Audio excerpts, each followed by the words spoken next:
Okay. So, well, a couple of those. So, with the midterm, you guys, you take online. Anybody here taking an online class? Okay. So, you guys probably are already familiar with Proctorio. Okay.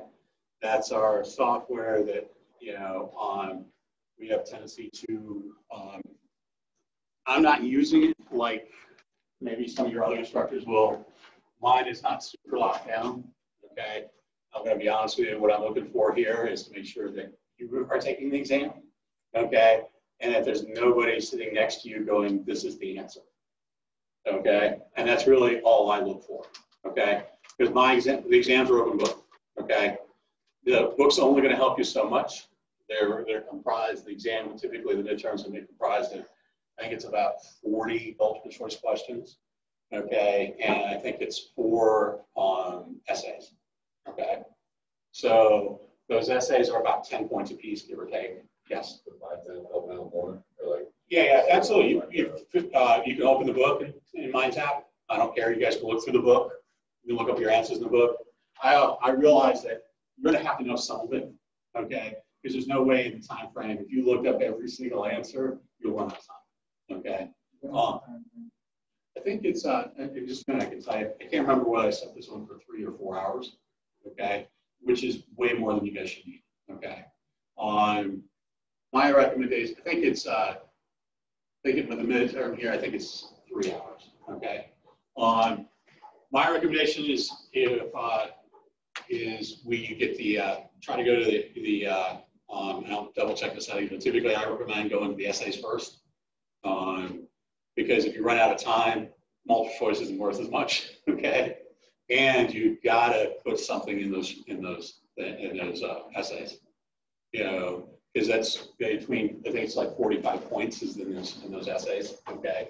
You won't pass if you don't put something in there. Or you'll end up with a D, basically, okay? So even if you get everything else right, okay? I'm not looking for super extensive things in those essays, just kind of a paragraph, maybe 2 at the most will do, okay? And those are things that you can definitely look up, okay? They're going to be a question on a concept or something that we would have covered, or we had some exercise in the book, okay? So you guys will be able to look. You can definitely refer back to these. I'm not going to lock the computer down. I know some instructors do that. Okay, some faculty do that. They lock the entire computer down. So I'm not about rote memorization. Okay, in business, you don't know an answer, you're going to look it up. Okay, I look it up all the time. Okay, even at my level, I'm still looking up answers. Okay, because I don't pretend to know everything. And in this sort of shorter format, you guys can't possibly remember everything in the 4 weeks that we've covered. I mean, you're looking at 6 chapters. Okay, that's a lot of information in 3.5 weeks, basically. So, which will have those types of things. So what we'll do is we'll get those into. So what you'll do is when you do this is kind of the reason why I wanted to go to this, because this computer is not set up for it. Okay. Other you guys had online classes, anybody have this big red orange box pop up? Okay. If you have, it just means that the plugin for Chrome is either outdated or it's been typically there's a mismatch between what you have not updated your Chrome or Proctorio. Okay. Because it says the extension is required. Realistically, probably the extension isn't there at all in this one. But the easiest way to fix that is you go up to this area here called MindTap. Textbook, it says Textbook MindTap. Okay. And, oops, Proctored exam information, sorry. Put that wrong. Okay. And basically this one here that says Secure Exam Proctor, whether it's installed and it needs to be updated, this will work, okay? So if you go to this and click on this, it'll automatically update the settings, okay, in Proctorio to match Google Chrome, okay? The problem is Chrome updates all the time. Sometimes I've had it update 3 times in a week, okay? And even mine, when I go into it, it will tell me it's outdated even though I updated it 2 days ago, okay? because Google is at that point, and it depends on what's happening around and how many attacks they've had and everything else. What they do is they update the security settings, and then what ends up happening is Proctorial will update those settings as well. But when you click on it, it won't match because Google's changed their settings. So by clicking on this link here, this will actually go back into it and kind of reset it for you. So it should line up, and then you can click into the exam. Okay. To answer your question on how long, double check.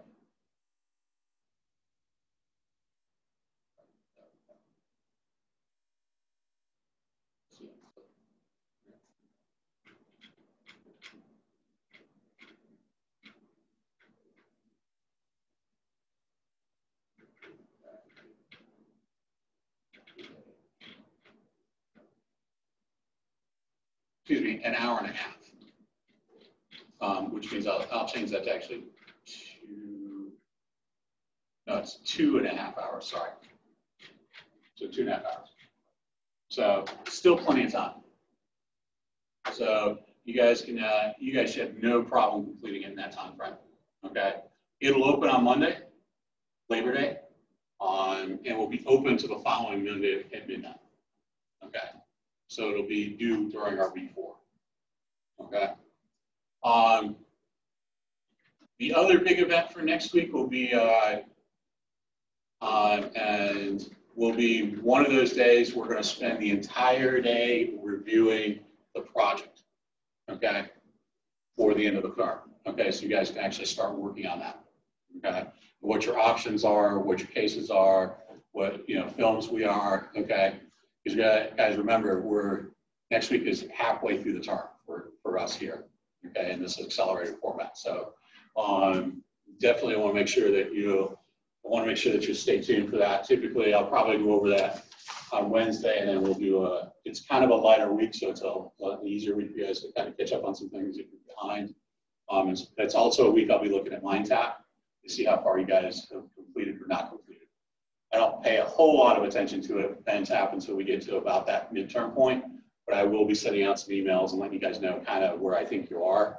And if you're too far behind, then we're going to kind of need to look at that. Okay? So on to today, okay, and this week. So what we're going to look at here is we're going to look at this aspect of goal setting, planning, and decision making, okay? It starts out this week with a discussion.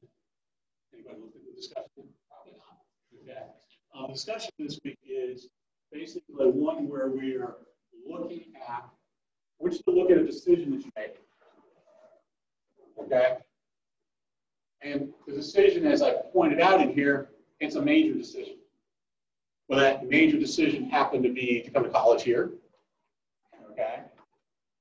Or that college, the decision to come to college here, or if it was buying a car or any other major decision that you've had to make in your life, okay? What the situation is really doesn't matter. Some are going to be more interesting than others, okay? But what I want you to do is basically, what you're going to do is there's a lot of things that play into this. Some of it's outcome of certainty, okay? Do you think making a choice to come here contains certainty, or did it contain some uncertainty? A little bit of uncertainty, right? Okay, you're kind of making a decision to come here based on some criteria. So through this, basically what you're going to do is figure out, what in that decision, whatever that is, what made you determined to arrive at the decision that you were going to make. Okay, so if that was coming to school here, what made you choose this? Okay, and then weigh how sure you were of that decision. How certain you were going to get the outcomes that you were going to get, or what you think you were going to get. In business, we weigh decisions all the time. Okay, and can I say that I was certain of every decision I've ever made? Not even close. Okay. In my business, sometimes it's the best guess is what you can get, okay? And you may be super uncertain of what those outcomes are going to be, okay? you're going to find that as we go through this in the self-assessments, you're going to take a look at how comfortable you are with the avenue of risk, okay? Which is really what uncertainty is, right? It's the risk of a desired outcome, okay? So when you have that risk of desired outcome, okay, what percentage of it are you comfortable with? And, you know, for anybody who's in finance, we'll talk about risk aversion when you're financed. When you talk about investing, they talk about that type of risk aversion, okay? Some people are not comfortable with risk, okay? And this helps you decide where you kind of, as we go through the course, it's one of those another one of those avenues that we'll find where you're comfortable being at in business. For instance, you think an entrepreneur is comfortable with risk? Yeah, right? Okay? Entrepreneurs, when they're not comfortable with risk, are they certain of their outcome? In their own mind, yeah. Okay? In their own mind, they picture absolutely it's going to come out. Does it always work that way? No. They're comfortable with taking that risk. And as we get later towards the end of the week here, we're going to be talking about a little bit more about that risk and about this concept of when to bail on a business decision, or when to bail when you've made a bad decision. Even if you know, in your life, there's this judgment call you make where you go, this is just not working out, and I need to get out, okay? And those can apply both to your personal life, but also in the world of business, okay? For those that are in business, you know, you need to make I'll use my own example.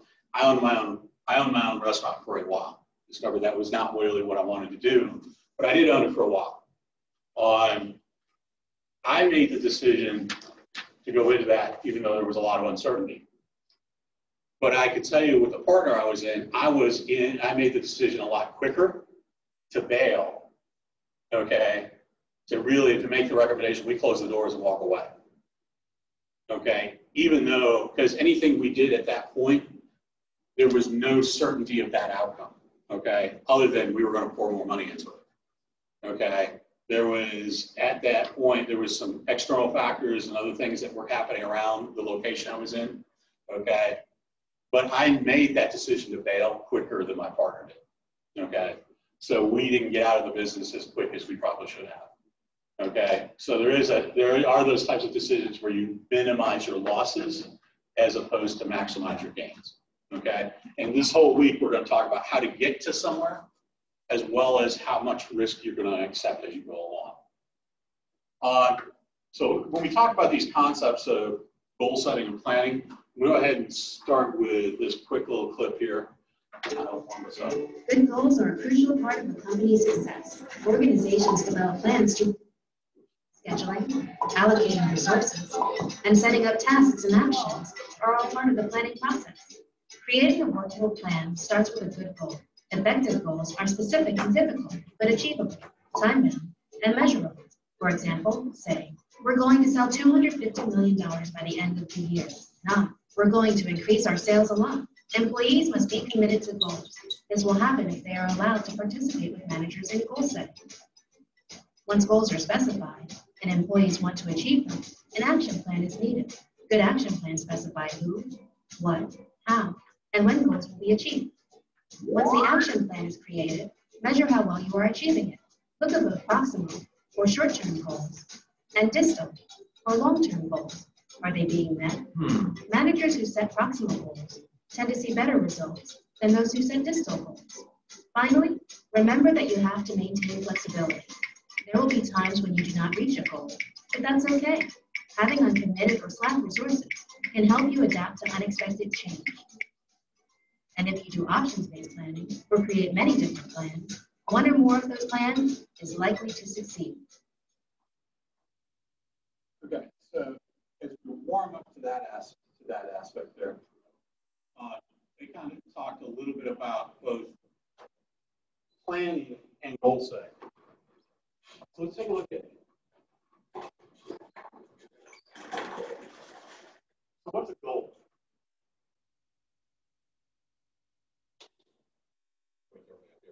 What's a goal? Okay, it's an endpoint, right? Something that whatever you're looking to achieve. In business, it might be that increasing sales by 20%, okay? But you're looking at that goal as that long-term point. Now, when we're setting and looking at goals, okay, how do you set a goal? What do you guys do when you want to improve something? How do you set a goal? Okay, think about things that it takes to get there, okay? What else do you think about it? How long does it take, right? Okay, those are all some of the criteria, but basically the easiest way, and you're going to hear this time and time again.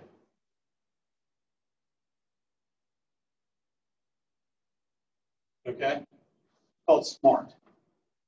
Okay, so the first one's going to be specific. So when we look at something specific, okay, we say that if we're going to look at something, say, in, I want to increase sales. Is that specific? How many people say yes, that's specific? What's it lacking? Okay, so that's actually missing a number, right? Really? I mean, in that case, it's a number. Okay? It's not specific enough.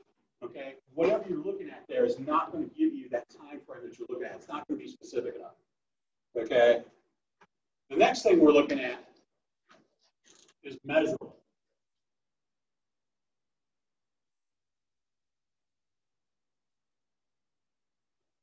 Okay? Measurable means that there's actually a number to it. Okay? Any way, shape, or form, it's going to be measurable in some way, shape, or form. So, because if you don't, how do you know you're going to be able to get there? Okay?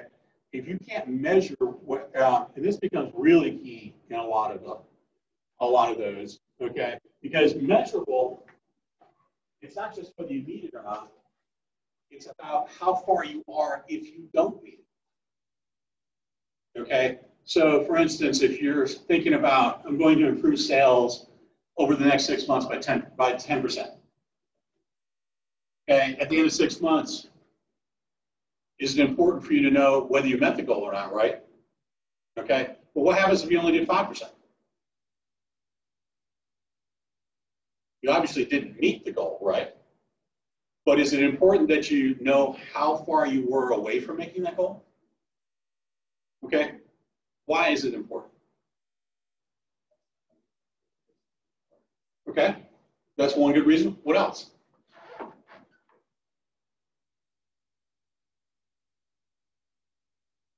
It leads right into the A. Okay? Leads right into the A of achievable.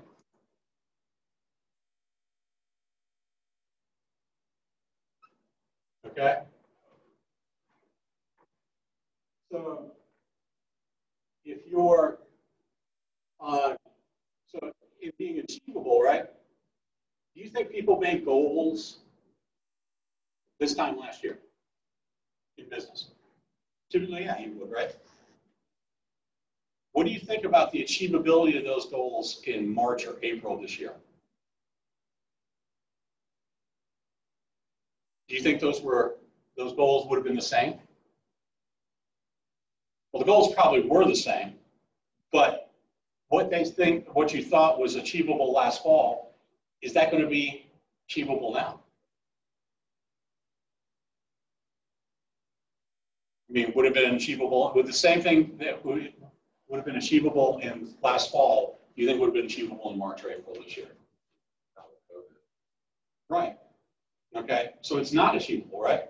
So by being measurable, that goal being measurable, you can see how the impact of COVID would have been on those goals that you set for your business, right? Because then, you know, all of a sudden, what you thought was going to be achievable in 6 months, that 5% difference that you didn't make in your sales, maybe that was the only thing that could be achieved at that point, right? because you had such a decrease. Okay, achievable is one of those things that's really important, because if you can't achieve it, it's not a goal. And if you can't measure it, you can't know whether really it's achievable or not. Okay? The other part of this is this last one, we're going to now back to the R. Time bound.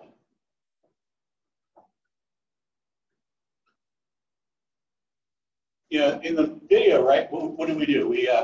We said, the video said, we're going to improve sales. What's the problem with that?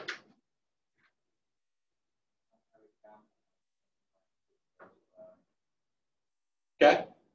It's not time bound, right? It's just not time bound. So in being time bound, okay, it's one of those where you need to fixate the time to it. In other words, it could be a month, it could be a year. In our business, we had monthly goals, we had quarterly goals, we had yearly goals. Okay? And each one of those depended on, each one of those were different, because you talked about the time frame there. We actually even had 5-year goals. Okay? But that was the difference between short-term and long-term. Okay? Short-term for us was a month. Okay? Then a quarter, then a year. Okay? Those are all still short-term goals. Okay?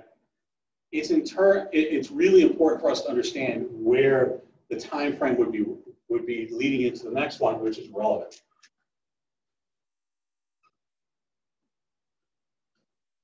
So what do I mean by relevant?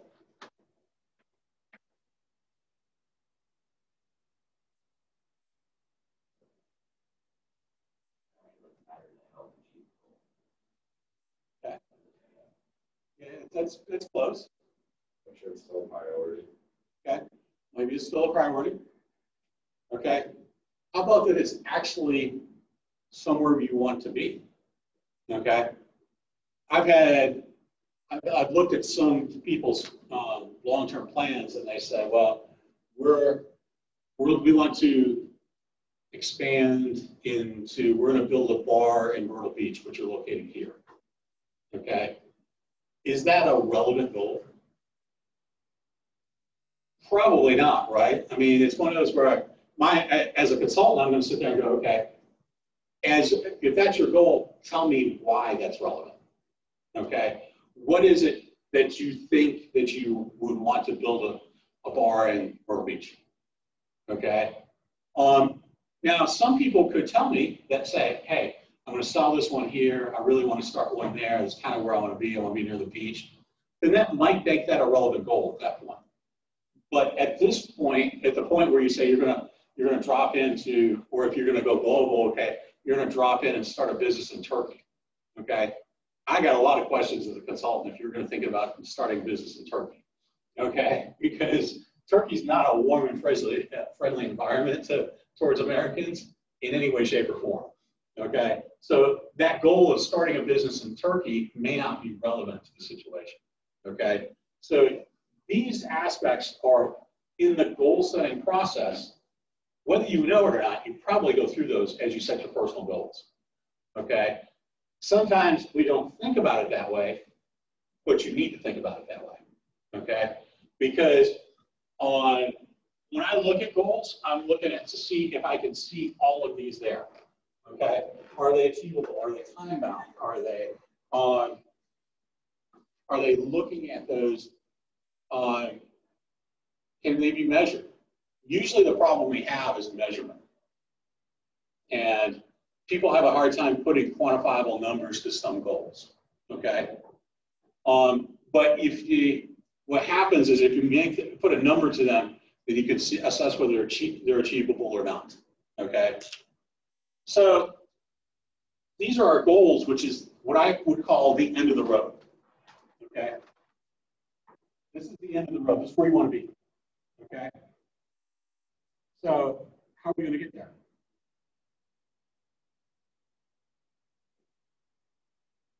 You just say, this is where I want to be. You're going to decide you want to go to New York City for the weekend. Okay. Well, maybe not now, but I mean, but you want to go to you say you want to go, your goal is to get to New York City this weekend. Is that just going to happen? You're going to have the teleporter from Star Trek just pop you from here to there? Hopefully we could get at that point. That would be great. But at this point, there isn't, right? So what are you going to do? You're going to plan to do something, right? You're going to put a plan together, okay? Maybe that's the fly. Maybe that's the drive, okay? Those are all different plans. But basically, the plan of this aspect is how you're going to get to that goal, okay? So in that planning process, you're breaking down that goal into how you're going to get there, okay? So what are our options if we want to go to New York City? Fly? Drive? Train? One more that nobody ever thinks about. Bus, right? Okay. And you probably could, for those really adventurous, if somebody wants to bike, okay, it might take you a few days, okay, but you could theoretically bike or walk, but probably not going to be those are probably not going to be relevant or time bound, right? I mean, if you're going to do it for the weekend, if you're trying to walk or bike, you're not going to get there before the weekend's over. So those are the types of decisions. We would still make those types of decisions in business too. I mean, they're not isolated to those types of things. But you're going to make that decision. Now, what's going to happen? What's going to affect which way you're going to plan?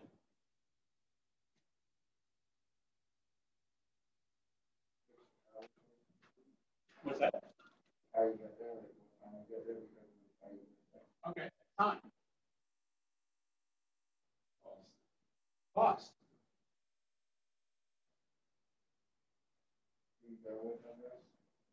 Okay. Okay. I'll call those external factors.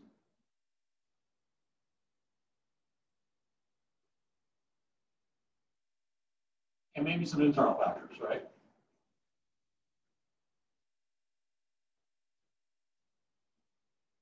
Because right now, internal factors would be something along the lines of this example. I know people who won't get on a plane right now. You couldn't pay them enough money to get on a plane right now. Okay, so that's an internal factor, right?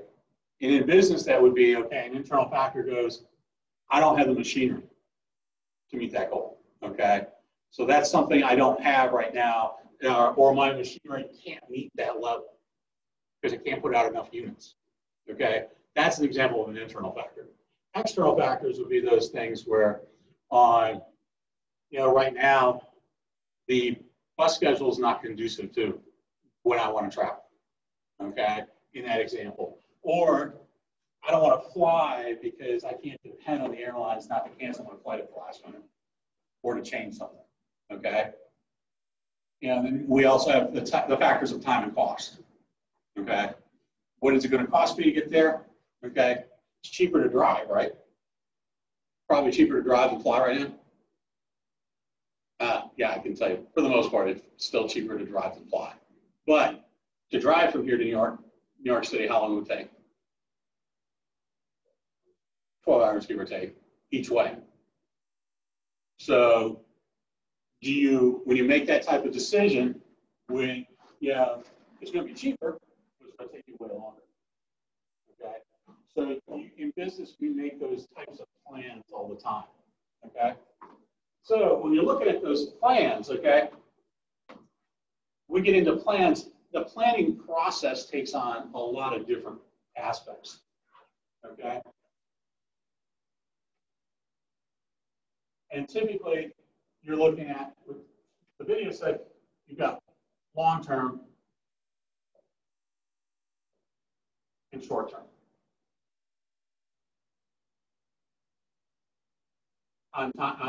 As part of those goals, okay, or plans, I should say. Now, when you look at planning, okay, there's also another host of other plans, okay, not just short-term and long-term in the planning process, but there's these aspects, this aspect of contingency.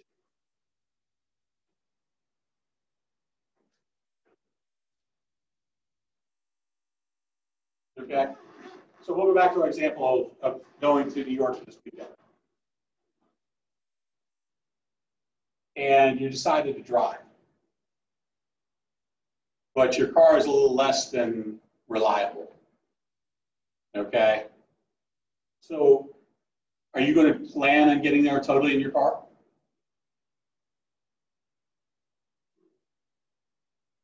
What happens if your car breaks down the day before you decide to go? You're not going in your car, right?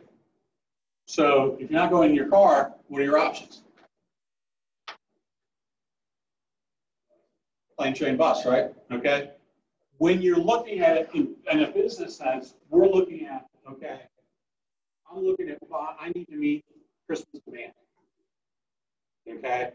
And right now, I can meet that demand if I run my production line 24 hours a day.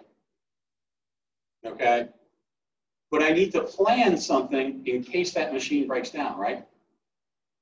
Okay. And that some of those plans would be, okay, I'm gonna pay somebody to be on standby to repair this thing very quickly. Okay. That's a contingency plan.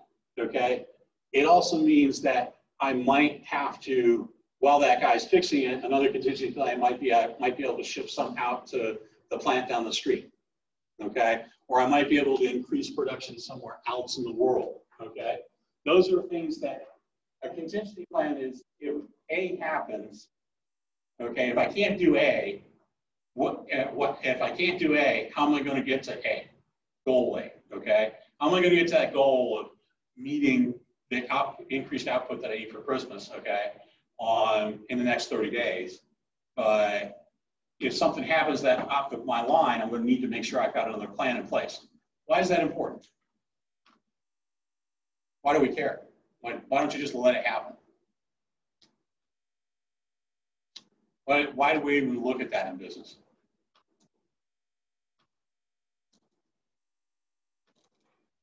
How about this aspect here, guys? Time, right?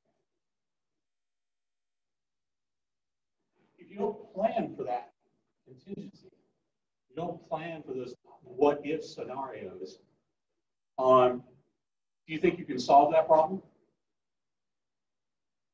You could, yeah, absolutely. But are you going to be able to solve it quickly? Is there going to be a time issue there? Okay, yeah, there is, right? So when you're looking at contingency plans, you've already thought of this. How long do you think it is if you've already developed a contingency plan? How quick do you think you can react? Pretty quick, right? Right off the bat, you've already thought about it. Okay, situation A happens. Okay, I've already thought about situation A. Okay. Now, in my example there, I pick up the phone, I get that mechanic there.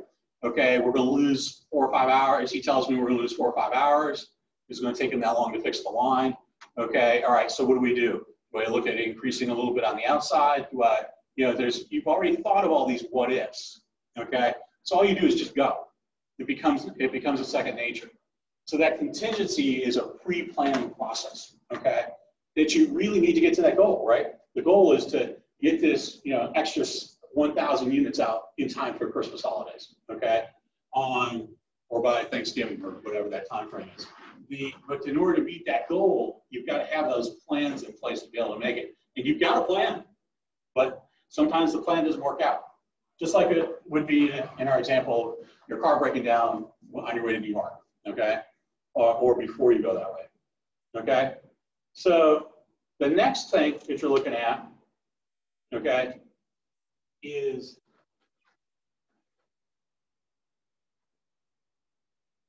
this is called a scenario, which is really what I just described. It's a contingency plan that has scenarios. Basically, you've planned out a what if all the way through the process. It's a pretty easy one, okay? So contingency plan, sometimes it's just as simple as, okay, the machine breaks, I call the mechanic, okay? Or the car breaks down, I call a tow truck, okay? But you really don't necessarily, some contingency plans don't go all the way through there. Whereas a scenario, that scenario is actually the live action plan, okay? You've thought of all those what ifs all the way down the road. And typically in business, you'll see them, they kind of look like these, for computer scientists, they're big in these diagrams of driving, what they call decision trees, okay? So if this happens, then we do this. If this happens, we do this, okay? Because the other scenario that happens typically which is going to lead you into these. This is, if you remember when I talked about older school and newer school management philosophies, this crisis management is something that's come across in the last 20 years, okay? And that's when you take those specific scenarios of what ifs, and these are catastrophic what ifs, okay? Another current event. Yeah, Category 4 hit the Louisiana coast last week, right?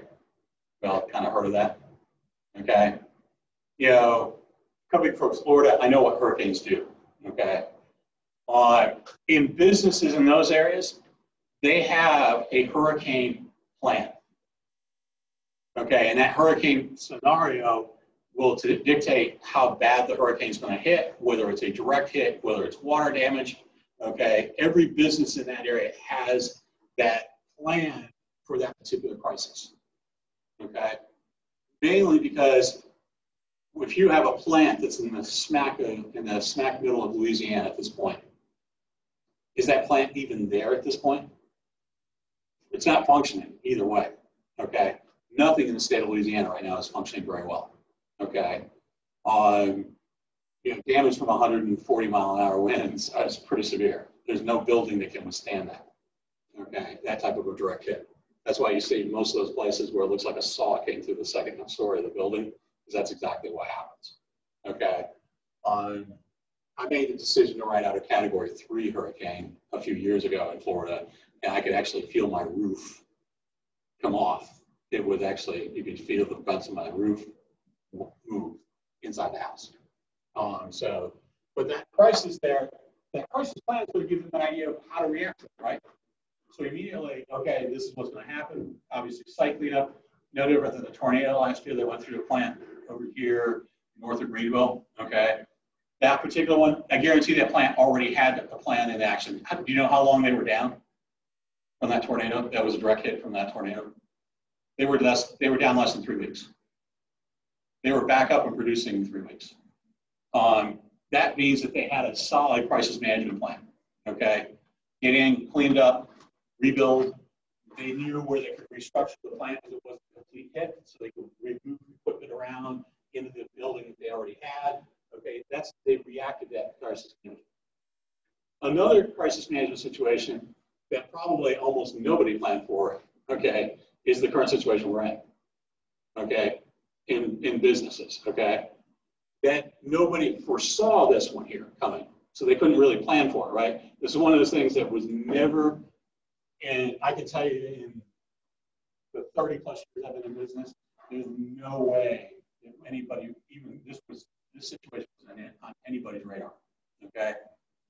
But most businesses still had a crisis plan in place, right? So they kind of went through that crisis plan in their game planning for the business as they go along. So crisis management they had a general plan together, okay? It's just usually getting key people together, decision makers, okay, what do we do here? How do we react to this? And having been on those teams, okay, in running buildings, and I've been in situations along those lines, you make the decisions as you go in that type of crisis management, but you have a process. So that plan could be just nothing more than a process to execute, even though you don't know what the scenario is, okay? So that planning process there is what we really take a look at. Now, the last part of this that we're going to take a look at today is the type of plans that we look at from talked a little bit about long and short-term plans here, but we're also going to look at it from 2 other perspectives, okay? And those perspectives are one of those where they're called single use,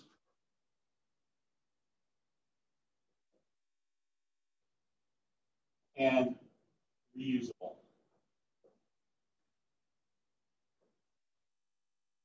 Okay, or plans that would be standing plans, okay?